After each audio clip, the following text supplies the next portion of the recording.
नमस्कार मित्रों, राधे राधे। वैदिक कल्चर में आपका स्वागत है। मित्रों, आज आपको कार्तिक महीने का क्या महत्व है, कार्तिक महीने में आपको क्या क्या करना चाहिए, कार्तिक महीने में दीपक दान का और तुलसी पूजा का क्या क्या महत्व है, हर विषय में आपको आज विस्तार से बताने वाले हैं। तो इस वीडियो को आपको बिल्कुल मिस नहीं करना है, बिल्कुल स्किप नहीं करना है। कार्तिक महीने के बारे में छोटी से छोटी जानकारी हम इस वीडियो के माध्यम से आपको देने वाले हैं। क्योंकि भगवान ने गीता में स्वयं कहा है, मासानाम मार्गशीर्षोऽयम्, मासों में मार्गशीर्ष भी मैं ही हूँ। लेकिन भगवान कृष्ण को ये कार्तिक मास बहुत पसंद है। वो इसलिए क्योंकि ये राधा रानी का महीना है। वो राधा रानी का महीना इसलिए कहा जाता है कि राधा रानी कीर्तिदा की पुत्री हैं, इसलिए इनको एक राधा रानी का एक नाम और भी है, वो नाम है कार्तिका। इसलिए इस महीने का नाम कार्तिक महीना है और इसलिए भगवान कृष्ण को ये बहुत प्रिय है। इसे दामोदर मास भी कहते हैं। स्कंद पुराण में और पद्म पुराण में जैसे वर्णित है कि युगों में सर्वश्रेष्ठ सतयुग है, नदियों में सर्वश्रेष्ठ गंगा है, ऐसे ही मासों में, महीनों में, 12 महीनों में सबसे अधिक श्रेष्ठ महीना है वो है कार्तिक का। कार्तिक के महीने में ही धनतेरस आती है, दीपावली आती है, भैया दूज आती है, गोवर्धन पूजा आती है। अनेकों अनेक त्यौहार इस कार्तिक के महीने में हमें देखने को मिलते हैं। इसलिए कार्तिक का महीना सर्वश्रेष्ठ और सर्वोत्तम माना गया है। कार्तिक का मास जो होता है वो चतुर्मास का अंतिम महीना होता है। चंद्र गणना के अनुसार कार्तिक महीने में जिस नक्षत्र के पास में कार्तिक पूर्णिमा जैसे जिस भी पूर्णिमा जैसे पड़ती है, जिस नक्षत्र के पास में चंद्रमा होता है उसी नक्षत्र के नाम से वो महीना जाना जाता है। जैसे वैशाखा नक्षत्र के पास में पूर्णिमा पर यदि चंद्रमा है तो वैशाख बोलेंगे। ऐसे ही अब कृतिका नक्षत्र के पास में जब चंद्रमा आ जाता है तो उस महीने को कार्तिक मास कहते हैं। इस कार्तिक मास में कोई भी व्यक्ति भगवान कृष्ण और राधा रानी की थोड़ी सी भी यदि सेवा करता है तो उसे करोड़ों गुना ज़्यादा उसका पुण्य फल अधिक मिलता है इस महीने में।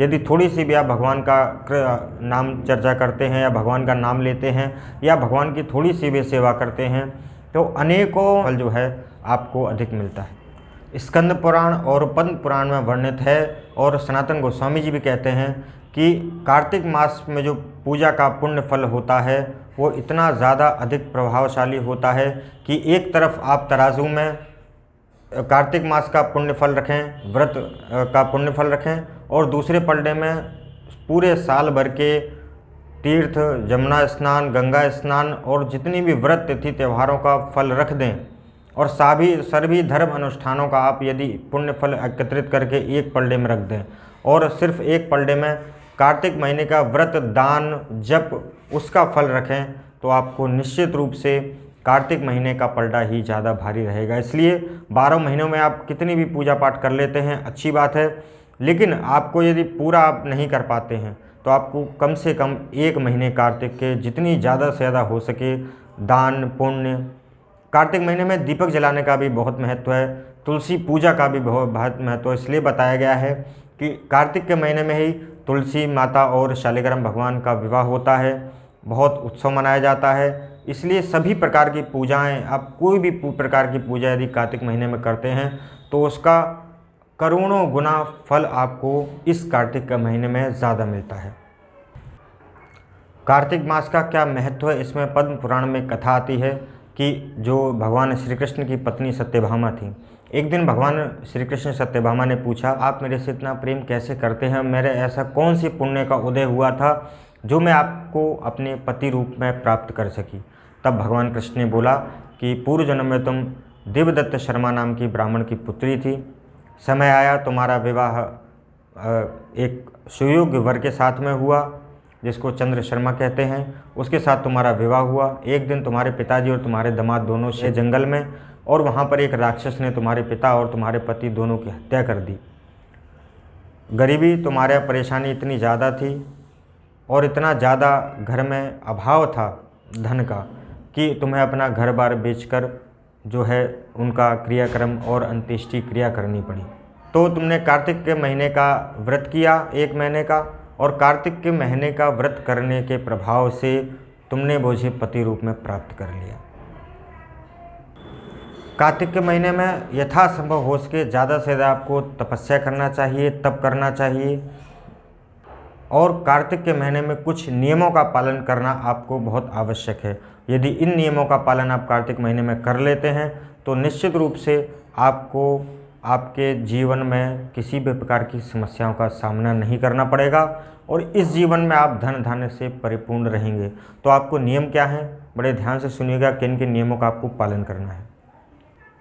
ये नियम कौन कौन से हैं जो आपको पालन करने हैं। आपको पलंग पर नहीं सोना है, ब्रह्मचर्य व्रत का पालन करना है, अपनी इंद्रियों पर आपको नियंत्रण रखना है, संयम रखना है, जप अर्चन पूजन आपको करते रहना है और ब्रह्म मुहूर्त में उठना आपको बहुत आवश्यक है।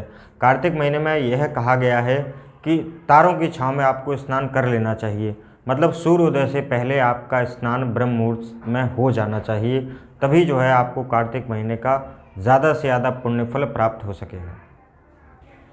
पर आप नियम वही धारण करें कार्तिक मास में, जो संकल्प वही लें जो आप पूरा कर सकें। जैसे ज़मीन पर सोने का संकल्प है, ब्रह्मचर्य का संकल्प है, पूजा अर्चना दान पुण्य का संकल्प है, तो वही आप संकल्प लें जो पूरे कार्तिक महीने भर 1 महीने तक कर सकें। नहीं तो आप संकल्प ना लें, जितना ज़्यादा से ज़्यादा हो सके उतना जप करें, तप करें, दान करें।